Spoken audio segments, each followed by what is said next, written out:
에베소서 4장 17절에서 24절까지 말씀입니다. 여러분들, 그리스도인의 삶은 하나의 과정입니다. 예수를 믿었다고 해서, 그리고 교회를 출석한다고 해서 하루아침에 다른 존재가 되는 것은 아닙니다. 얼핏 보면 똑같습니다. 자기 욕심대로 살고 욕망대로 살며 또 남을 시기하고 질투하고 또 자신의 유익을 추구하기도 합니다.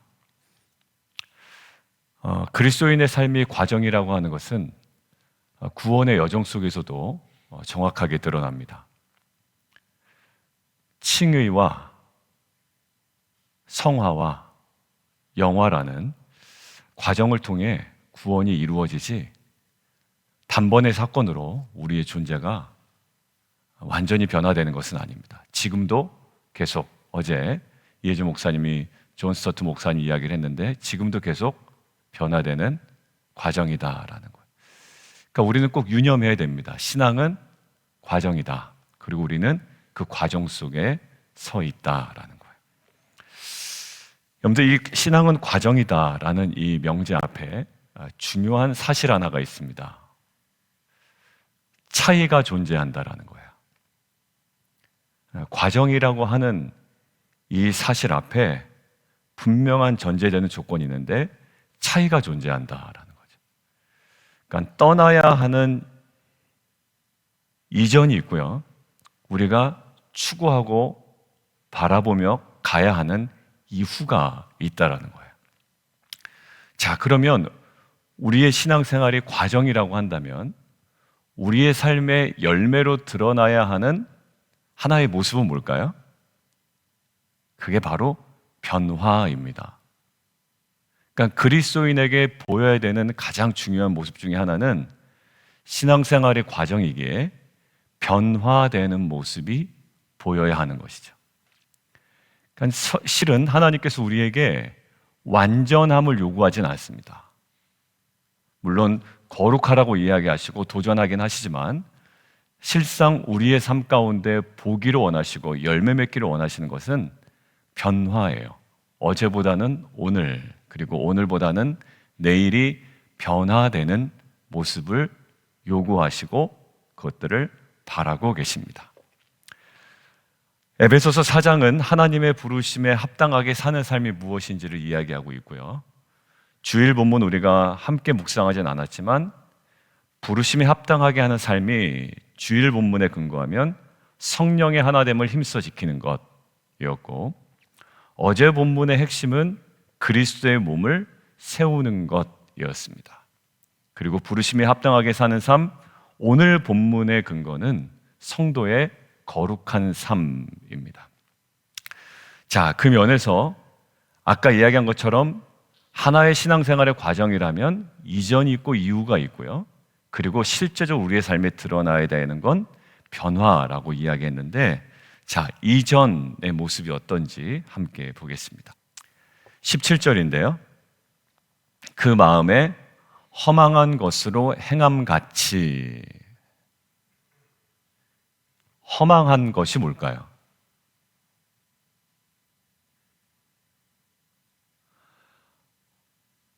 헬라어 원어적 의미로 그대로 직역하면 무익입니다. 무익, 유익하지 않은 거예요. 그리고 무상함입니다. 그리고 도덕적 타락입니다. 그리고 관련된 헛됨입니다.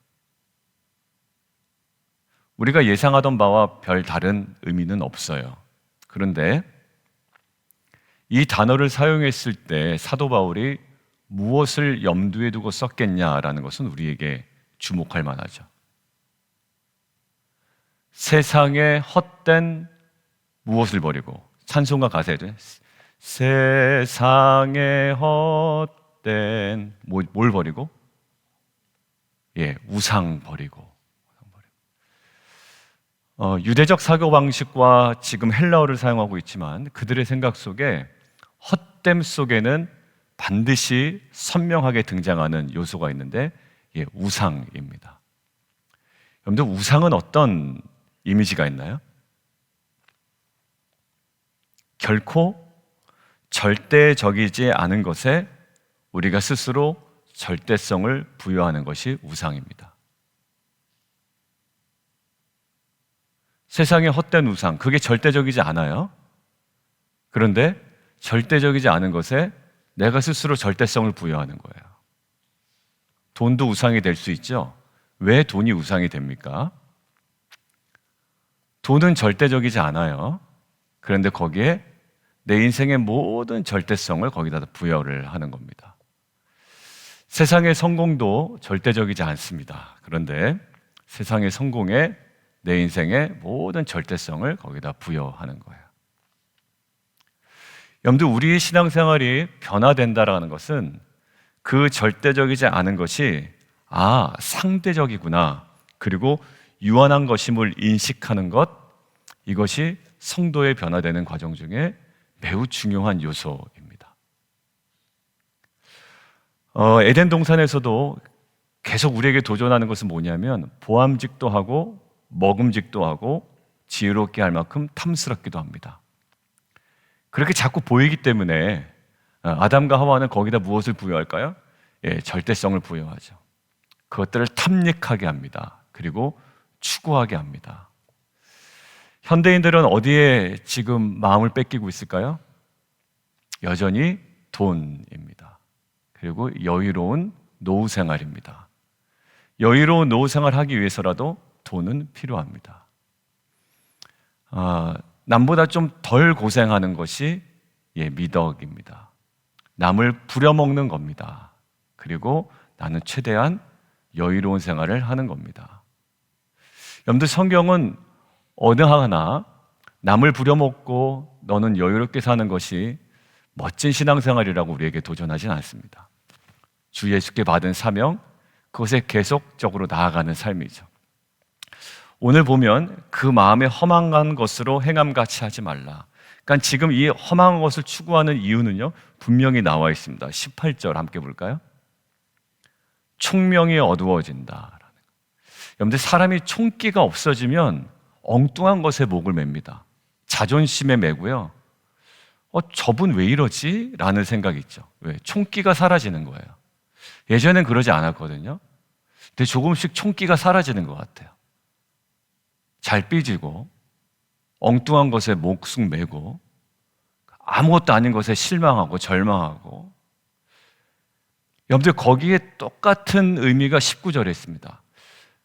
감이 떨어지는 거예요. 감각도 없어집니다. 예전에는 그 말씀으로 뛰어넘었는데 이제 뭐냐면 다 인생 그런 거라는 거예요. 여러분들, 이게 가장 우리 안에 나타날 수 있는 옛사람의 모습으로 회개하려는 어떤 우리의 패턴입니다. 총명이 어두워졌다. 어두워진 지성입니다. 그리고 마음이 굳어지죠. 18절 무지함이 있죠. 19절 감각이 없어집니다. 결국 분별력이 없어집니다. 결과는 어떻게 될까요? 자, 17절과 19절을 연결시켰어요. 저는 허망한 것으로 행하고요, 19절 방탕에 방임하고, 결국 총명이 어두워지고 감각이 없어지니 더러운 것을 욕심으로 행합니다. 그리고 그게 좋답니다.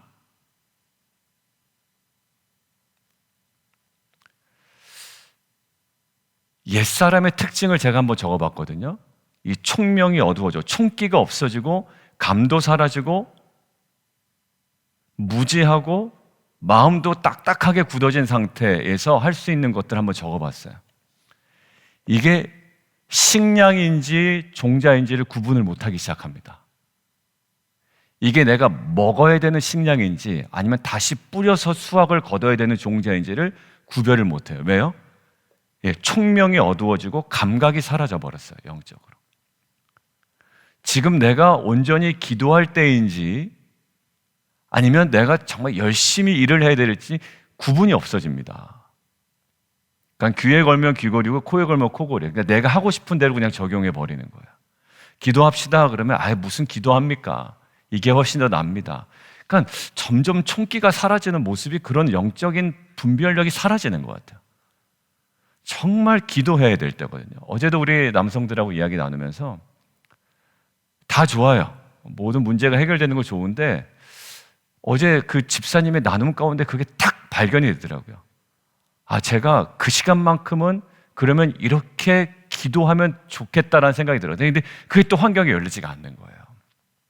아, 집사님, 그 모습이, 그 결단이, 그리고 그 어떤 마음 주심은 너무나도 중요하다. 왜?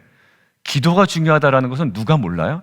근데 그게 딱 결단돼야 되겠다. 이게 너무나도 중요하다는 분별은 제가 오늘 본문에 나왔지만 성령께서 23절 마음이 새롭게 되고 성령께서 주신 마음인 것 같습니다. 왜? 죽어도 기도 잘 안 하거든요. 맨날 해야 되는데 이 소리만 하고 있지 사실 기도 잘 안 하거든요. 그런데 정말 기도가 필요하구나 라는 이 분별은요, 너무 중요한 변화 중에 저는 하나라고 생각해요. 여러분들, 그리고 이것이 위험한 일인지 아니면 안전한 일인지도 감이 없습니다. 우리 어린아이들이 똑같거든요. 막 불을 막 만집니다. 그죠? 뭘까요? 감각이 없고요, 총명이 없는 상태에서 그래요. 만지면 손을 댑니다. 근데 그것들을 마구 만지려고 달려나가죠. 총명이 어두워지고 감각이 없을 때 싸우는 게 거룩의 기준이 모호해집니다. 막 허허 웃습니다. 아, 괜찮아요 라고 허허 웃어요. 되게 나이브해지죠. 천진난만해집니다. 그러니까 거룩의 기준이 굉장히 모호해지는 거예요. 그리고 이것이 나의 욕망인지 하나님께서 주신 소원인지 분별이 안 되기 시작합니다. 여러분들, 사울 왕이 그렇게 돌아가더라고요. 사울 왕은 하나님 앞에 벌벌 떨던 자였어요. 그죠? 근데 이 사람이 다시 돌아가기 시작합니다. 옛사람으로. 어떻게 돌아갑니까? 하나님께 제사 드리는 건 제사장에게만 주어진 권한이거든요. 근데 이 마음에 총기가 없어지고 감각이 없으니까요, 그냥 자기가 해도 된다고 생각이 되는 거예요. 아이, 뭐 그 정도는. 이게 분별이 안 되기 시작합니다. 그리고 아나니와 삽비라를 생각을 해봤는데요, 지금 제산에 그 땅을 팔아서 마치 다 드린 것처럼 이야기합니다.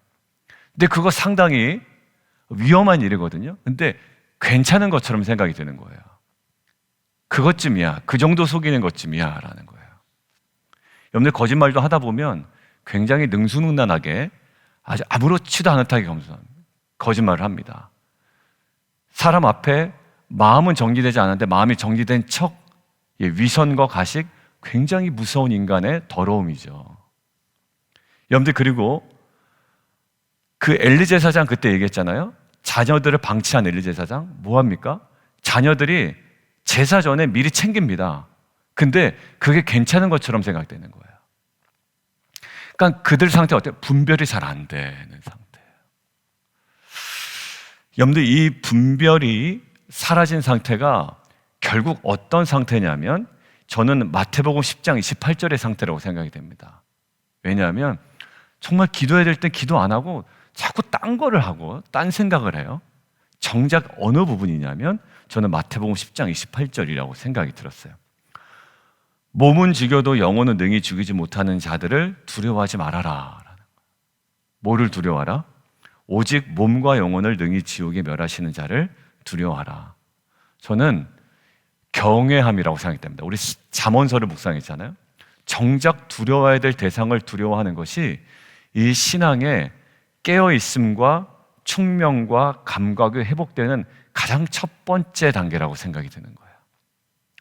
엉뚱한 것을 두려워하고 있죠. 사람들 시선과 나의 감각과 또 나의 만족과 또 내가 절대성을 부여하고 있는 것에 대한 불안함이 있어요. 그런데 오늘 뭐라고 그래요? 몸을 죽여도 영혼은 능히 죽이지 못한 자들을 두려워하지 말고 몸과 영혼을 능히 지옥에 멸하신 자를 두려워하라. 여러분들, 이 성도의 오늘 거룩함이라고 그랬죠. 부르심을 받은 자로서의. 근데 이것들은 어디서 나오나요? 그 거룩함은 하나님을 온전히 두려워하는 이 총명과 감각이 회복된 우리의 새 사람으로 인함으로 출발하는 줄 저는 믿습니다. 여러분들 우리 안에 좀 돌아보면 좋겠어요. 세상의 성공이면 신앙이 부족해도 괜찮다라는 생각을 해요. 그런 사람들을 비판하면서도 우리는 정작 그런 사람처럼 살아요. 어떻게 그런 생각으로 살아라고 하지만 사실 이게 더 가치 있는 일이다라고 하면서 기도 게을리합니다. 우리가 새가족번에 얘기 나눴듯이 시간과 공간을 구별하여 말씀 앞으로 나아가지 않습니다. 이 기도의 원형이 삼위일체 하나님 서로 간의 대화에서 출발되었다 우리가 이번에 나눴잖아요. 근데 그 삼위일체 하나님과의 그 대화에 참여하지 않습니다. 그래놓고 바쁘다라는 핑계로 우리가 그래 이거는 나중에 해도 돼 라는 이 총기가 사라지고 감각이 점점 사라지는 거예요. 근데 오늘 성경은 우리에게 도전합니다. 23절이에요. 오직 너희의 심령이 새롭게 되기를 원한다라는 거. 저는 이 마음이 바뀌지 않으면 아무것도 못한다고 생각이 들어요. 로마서 우리가 또 얘기하죠. 로마서 12장에 나왔던 것처럼 마음을 새롭게 함으로 변화를 받아야지 이게 가능한 겁니다. 그래야지 이 세대를 본받지 아니하고 다름을 추구할 수가 있어요. 뭐를? 옛사람을 추구하지 아니하고 새사람을 추구할 수 있다고요. 그래서 실패한 이스라엘 백성에게 하나님께서 쓰신 에스겔의 방법이 뭐죠? 내가 새 영을 너희 마음 가운데 두겠다라는 거예요. 여러분들 결국 마음이 딱딱하게 굳어지고 어두워진 지성과 감각에 무뎌짐은 결국 성령을 통한 우리의 마음이 새롭게 되는 거예요. 마음밭이 기경되지 않으면 딱딱해집니다. 그러니까 저분이 저러지 않았는데, 그리고 내 자신을 볼 때도 내가 과거에는 그러지 않았는데 점점 무뎌지고 점점 타협하게 되는 그 지점이 생기게 되는 거예요. 어제 또 다른 성도님하고 이야기를 나누는데요, 그 성도님이 이렇게 얘기하시더라고요. 과거에 하나님께서 주셨던 그 비전과 부르심이 있어요. 오늘 뭐에 얘기해요? 하나님의 부르심에 합당하는 삶을 이야기하잖아요. 네, 살다 보면 바쁘기도 하고 애도 커나가고 또 환경도 여러 가지 많은 복잡한 상황이 있으니까 그 상황에 맞는 현실적인 타협점이 생기더라는 거예요, 내 삶에. 그래, 요 정도만 하자. 근데 하나님 그렇게 생각하지 않으신다고 그러잖아요. 전에 그 사람을 위하여 그 예비하신 선한 일이 있다고 그러지 않습니까? 근데 그것 때문에 다시금 깨어 일어나 회복되고 그 길로 가겠다라는 거예요. 맞아요. 집사님을 향한 하나님의 전에 예비하신 계획이 있죠. 여러분들 총기가 다시 회복이 되는 겁니다. 감각이 살아나는 거예요. 이제 마음이 굳어진 게 아닙니다. 이제 완전히 하나님을 향하여 열리는 겁니다. 왜? 심령이 새롭게 돼요. 이것은 너희의 심령이 마음이 새롭게 된다라는 장소적인 개념이 아니라, 헬라어에서 장소 개념이 아니라 수단과 도구입니다. 그러니까 지금 너희의 심령, 너희의 마음만 새롭게 되는 것이 아니라 심령, 푸뉴마, 이게 뭐냐면 수단과 도구예요. 성령으로 새롭게 된다라는 겁니다. 성령으로. 기도하지 않으면 이게 회복이 안 되는 것 같아요. 어제 나눔도 한 분 한 분의 말씀에 대한 나눔이 있었거든요. 근데 어제 우리가 이제 좀 결론으로 맺어간 것은 이거예요. 말씀을 깨달아. 이게 하나님께서 내게 주신 말씀이구나. 맞다. 이것은 아니지. 라고 하지만 우린 금방 또 잊어버려요. 다음 주에 오면 똑같은 나눔을 할 때도 있습니다. 도대체 왜 그럴까? 라고 했는데 우리가 그 새가족반에 나눈 것처럼 말씀을 통해 어디의 자리로? 기도의 자리로 치열하게 나가지 않으면 이것은 내 안에 그 화학적 반응이 일어나지 않아요. 영적인 반응이 일어나지 않아요. 맨날 깨달았다고는 하는데 거기에 그 영적인 진한 화학적 반응이 일어나지 않아요. 어디에?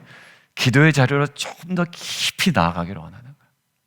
거기에 갈등이 있고요, 애씀이 있고 수고가 있어요. 그런데 이 기도의 자리가 회복이 되면 어떻게? 그때서야 성령을 통해 우리의 심령이 새롭게 되고 우리의 마음이 새롭게 함으로 변화를 받아 이제 이 세대를 본받지 않겠다라는 그 삶에 뭐가 나온다? 변화가 나온다라는 거예요. 결국 기도하지 못해서 변화되지 못하는 거예요. 똑같더라고요. 항상 똑같아. 거기서 맴돌아. 근데 그 맴도는 그 근본적 이유가요, 기도가 형식화되거나 기도하지 못하거나 둘 중에. 그러니까 예수님이 뭘 힘쓰셨나? 그분이 계속 힘쓰셨던 거는 그 새벽 미명에 한적한 곳에 찾아 그 기도에 힘쓰셨죠. 왜? 그분은 하나님이신데, 다 능력이 있으신데도 불구하고 늘 기도에 힘쓰셨고, 거기에 정말 그 자리를 놓치지 않으셨던 그 주님의 애씀이 우리가 나아가야 되는 그 자리임을 믿습니다. 왜? 오늘 너희의 심령이 새롭게 된다? 다시 거꾸로 얘기하면 성령으로 새롭게 돼야 된다라는 거예요. 저와 여러분이 오늘 보여야 하는, 드러나야 되는 삶은 완벽한 삶이 아니라 변화되는 삶이라고 그랬습니다. 옛사람을 벗어버리고 새 사람을 입는 변화가 오늘 또 하나 일어나야 되는 거예요. 근데 새 사람은 이렇게 지칭돼요. 24절, 의와 진리의 거룩함이에요. 세상의 성공도 아니고요, 의로움이고 진리의 거룩함입니다. 제발 세상의 성공의 노예가 되지 않았으면 좋겠어요. 어제 얘기가 자꾸 떠오르게 되는데, 어제 한 분이 얘기 나더라고요. 목사님, 저희가요 어느덧 애굽의 노예처럼 살아가는 것 같아요. 맨날 바쁘다 뭐하다 해놓고선 정작 해야 되는 기도의 자리, 묵상의 자리는 대충 하고 애굽의 노예처럼 살아간다라는 거예요. 기도의 자리에 나와서도 기도가 형식화된다라는 거예요. 목사님, 기도의 자리에 나와서도 기도가 형식화돼요. 걱정을 기도라고 생각을 할 때도 있다라는 거예요. 근데 뭘까요? 뭘 추구합니까? 정말 의를 추구하고 진리의 거룩함을 추구해요. 이게 새 사람입니다. 팔복의 삶이 뭐라고요? 의를 위하여 핍박받는 자래요. 이게 세상의 성공을, 그 가치를, 그 방식을 따라가는 옛사람으로서는 도저히 살아갈 수 없는 삶이거든요. 맞아요. 어느덧 우리에게 옛사람이 벗어 던져지고 힘이 빠지게 되는 거예요. 이제 영적인 화학적 변화가 완전히 일어납니다. 용납하게 돼요. 아이고 내 사람 더 챙기게 되고요, 나만 했던 그 추구했던, 너는 어떻게 되든지 상관없었던 삶이 아니라 이제 그 사람을 더 챙기게 돼요. 목사는 성도를 더 챙기게 되고, 사장은 직원을 더 챙기게 되고, 이제는 의와 거기에 거룩함이 나타나는 거예요. 하나님의 나라가 나타나는 거죠. 여러분들, 결국 이 세 사람은 어떤 세 사람이라고 이야기합니까? 자, 24절, 지으심을 받은 세 사람이래요. 여러분들, 이게 놀랍지 않아요? 지으심을 받을 세 사람도 아니고요, 지으심을 받은 세 사람들입니다. 그러니까 사도 바울이 이렇게 얘기하는 거예요. 20절, 너희는 그리스도를 그같이 배우지 아니하였느라. 이미 배웠어요. 그리고 우리의 새로운 사람은 이미 지으심을 받은 사람이에요. 이제 좀 알아먹으라는 거예요. 뭐 하지 말고, 어두워진 지성에 머무르지 말고, 감각 없는 자처럼 좀 살지 말고, 마음이 단단해져서 그것이 너의 자존심인 양 그냥 버팅기지 말고, 뭐라고요? 오직 너희의 심령이 새롭게 돼요. 부들부들해지고 성령으로 새로워지고, 로마서의 표현에 의하면 마음을 새롭게 함으로 변화를 받아 이 세대를 본받지 아니하는 의와 진리의 거룩함으로 지으심을 받은 새 사람을 오늘도 이붐을 통해 하나님께 내어드리는 거룩한 산 제물로, 제사로 나아가는 영적 예배가 우리 가운데 회복되기를 원합니다. 거창한 것은 아닌 것 같아요. 신앙생활이 막 이렇게 우리가 사역을 결정했습니다도 아니에요. 해놓으면 뭐예요? 못하는데. 그 뭐 보고를 위한 것도 아닐 거고요. 우리의 마음이 새롭게 되는 거예요. 그냥 오늘 하루의 삶에 그 변화의 삶을 맛보는 거고요, 하나님께 제사로 올려드리는 거예요. 그 하루하루가 과정이 되어 성화와 영화와 그 부르심에 합당하는 삶으로 살아가는 귀한 공동체와 성도가 될 줄 믿습니다. 우리 함께 좀 기도하며 나가도록 하겠습니다. 에베소의 성도들이 믿기 전에 휘둘렸던 하나의 강력한 문화가 있는데 아데미 여신이죠. 우상이죠. 절대적이지 않은 것에 절대성을 부여하며 마음이 허망한 것으로 행했습니다. 그렇게 하지 말라라는 거야. 근데 왜 그럴까요? 총명이 어두워지고 무지하고 감각 없는 자가 되고 마음이 굳어지고 결국은 방탕에 방임하고 더러운 것들을 욕심으로 행한다라는. 우리 안에 이러한 이 무뎌진 옛사람이 아니라 이제 심령이 새롭게 되어 의와 진리의 거룩함으로 더욱더 날카롭게 세워지는 새 사람을 입는 공동체가 되기를 원합니다. 그래서 하나님께서 원하시는 곳에 또 추구하는 새로운 방식을 우리가 가지고 살아가는 귀한 공동체가 되었으면 좋겠습니다. 왜 내가 섬기는 영역에 직장과 사업과 또 공동체에 하나님 나라가 임하지 않을까? 이 선명함이 우리 가운데 묻어졌기 때문인 것 같아요. 주님, 우리 마음을 새롭게 함으로 변화를 받아 이 세대를 본받지 아니하고 옛사람을 벗어던지고 이제는 의와 진리의 거룩함으로 지으심을 받은 새 사람을 입는 이 거룩함에 거하는 귀한 공동체 되게 하여 주옵소서. 우리 함께 좀 기도하며 나아가도록 하겠습니다.